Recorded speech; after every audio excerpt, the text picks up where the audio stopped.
পুত্রদা একাদশী মাহাত্ম্য। একদিন মহারাজ যুধিষ্ঠির ভগবান শ্রীকৃষ্ণকে জিজ্ঞাসা করলেন, হে প্রভু, শ্রাবণ মাসের শুক্লপক্ষের একাদশীর নাম কি, তা কৃপা করে আমাকে বলুন। শ্রীকৃষ্ণ বললেন, হে মহারাজ, এখন আমি সেই পবিত্র ব্রতের মাহাত্ম্য বর্ণনা করছি, যা শোনা মাত্রই বাজপেয় যজ্ঞের ফল লাভ হয়। মনোযোগ দিয়ে তা শ্রবণ করুন। প্রাচীনকালে দাপর যুগের শুরুতে মহিজিৎ নামে একজন বিখ্যাত রাজা ছিলেন। তিনি মাহিষ্মতি নগরে রাজত্ব করতেন। কিন্তু দুঃখের বিষয় এই যে তার মনে বিন্দুমাত্র সুখ শান্তি ছিল না। কেননা তিনি ছিলেন অপুত্রক। নিজেকে অত্যন্ত দুর্ভাগা মনে করে রাজা চিন্তাগ্রস্ত হলেন।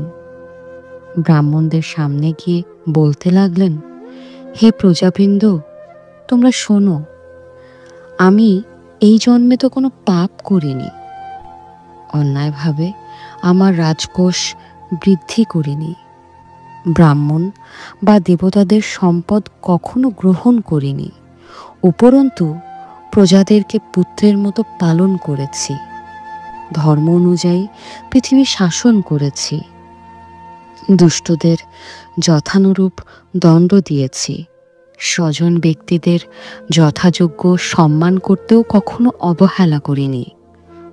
তাই হে ব্রাহ্মণগণ, এই প্রকার ধর্মপথ অবলম্বন করা সত্ত্বেও কেন আমার পুত্র লাভ হলো না, তা আপনারা কৃপা করে অনুসন্ধান করুন।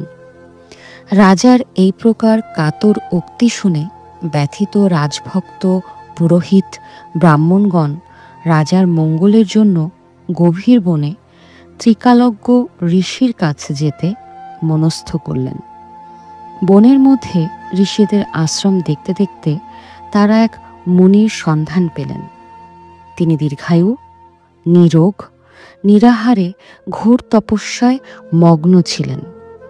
সর্বশাস্ত্র বিশারদ ধর্মতজ্ঞ ও ত্রিকালজ্ঞ সেই মহামুনি লোমশ নামে পরিচিত।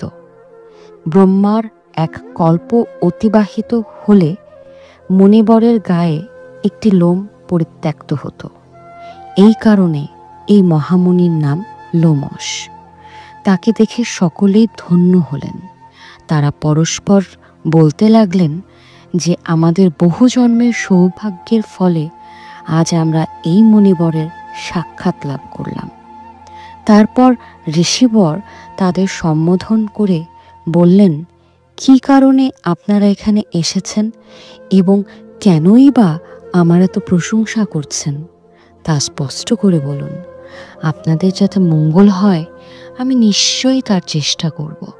ব্রাহ্মণেরা বললেন, হে ঋষিবর, আমরা যে জন্য এখানে এসেছি আপনি তা কৃপা করে শুনুন। এই পৃথিবীতে আপনার মতো ব্যক্তি আর কোথাও নেই।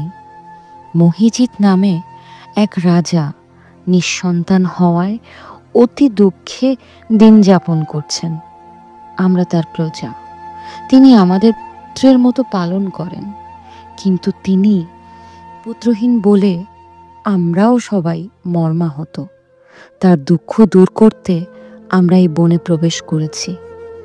হে ব্রাহ্মণ শ্রেষ্ঠ, রাজা যাতে পুত্রের মুখ দর্শন করতে পারেন, কৃপা করে তার কোনো উপায় আমাদের বলুন। তাদের কথা শুনে মুনিবর ধ্যানমগ্ন হলেন। কিছু সময় পরে রাজার পূর্বজন্ম বৃত্তান্ত বলতে লাগলেন। এই রাজা পূর্বজন্মে এক দরিদ্র বৈশ্য ছিলেন। একবার তিনি একটি অন্যায় কার্য করে ফেলেন। ব্যবসা করবার জন্য তিনি এক গ্রাম থেকে অন্য গ্রামে যাতায়াত করতেন। একসময় জ্যৈষ্ঠ মাসে শুক্লপক্ষের দশমীর দিনে কোথাও যাওয়ার পথে তিনি অত্যন্ত তৃষ্ণার্ত হয়ে পড়েন। গ্রাম প্রান্তে একটি জলাশয় দেখতে পান। সেখানে জলপানের জন্য যান। একটি গাভী ও তার বাছুর সেখানে জলপান করছিল। তাদের তাড়িয়ে দিয়ে তিনি নিজেই জলপান করতে লাগলেন। এই পাপকর্মের ফলে তিনি পুত্র সুখে বঞ্চিত হয়েছেন, কিন্তু পূর্বের জন্মের কোনো পুণ্যের ফলে তিনি এই রকম নিষ্কণ্টক রাজ্য লাভ করেছেন। সবাই তখন বললেন, হে মুনিবর, শাস্ত্রে আছে যে পুণ্য দ্বারা পাপ ক্ষয় হয়। তাই আপনি এমন একটি পুণ্যব্রতের উপদেশ করুন যাতে তার পাপ দূর হয় এবং আপনার অনুগ্রহে তিনি পুত্র সন্তান লাভ করতে পারেন। লোমশ মুনি বললেন, শ্রাবণ মাসের শুক্লপক্ষের পবিত্রা রোপণী একাদশী ব্রত অভীষ্ট ফল প্রদান করে। আপনারা যথাবিধি তা সকলে পালন করুন। লোমশ মুনির উপদেশ শুনে আনন্দচিত্তে গৃহে প্রত্যাবর্তন করে তারা রাজাকে সে সকল কথা জানালেন। তারপর সকলে মিলে মুনির নির্দেশ অনুসারে ব্রত পালন করলেন। তাদের সকলের পুণ্যফল রাজাকে প্রদান করলেন। সেই পুণ্যের প্রভাবে রাজমহিষী গর্ভবতী হলেন। উপযুক্ত সময়ে বলিষ্ঠ, সর্বাঙ্গ সুন্দর এক পুত্রের জন্মদান করলেন। ভবিষ্যোত্তর পুরাণে এই মাহাত্ম্য বর্ণিত হয়েছে। এই ব্রত মাহাত্ম্য যিনি পাঠ বা শ্রবণ করবেন তিনি সমস্ত পাপ থেকে মুক্ত হবেন এবং পুত্রসুখ ভোগ করে অবশেষে দিব্যধাম প্রাপ্ত হবেন।